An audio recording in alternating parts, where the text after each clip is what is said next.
যে আজকে যে মানববন্ধনটা, যে আমরা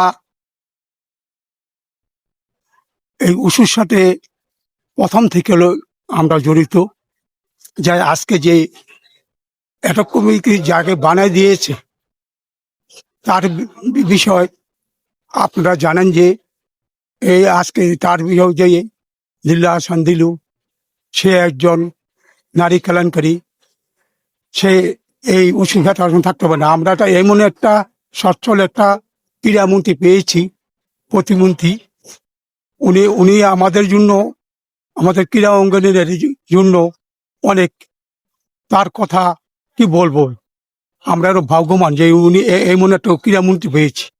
আমরা চাই এই আপনাদের মাধ্যমে অবসরে যে জিল্লা হাসান দিলু আছে, উনি অবশ্যই তাকে পদোন্নতি করে আমাদের এই উঁচু কমিটিতে সুন্দরভাবে পরিচালনা করার জন্য আমাদের ভালো যে সরকার আছে দাবি জানাইছি।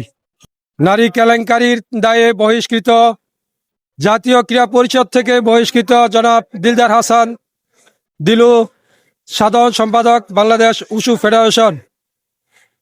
ওনার বহিষ্কারের দাবিতে আজকে আমরা রাস্তায় নামতে বাধ্য হয়েছি। ওনার কেলেঙ্কারির দায়ে বহিষ্কৃত হয়ে পারিবারিক এবং ইসের থেকে আমরা স্বজন প্রীতি থেকে আজকে রাস্তায় নামতে বাধ্য হয়েছি। বাংলাদেশ উশু ফেডারেশন অবিলম্বে দিলদার হাসান দিলুর অপসারণ চাই।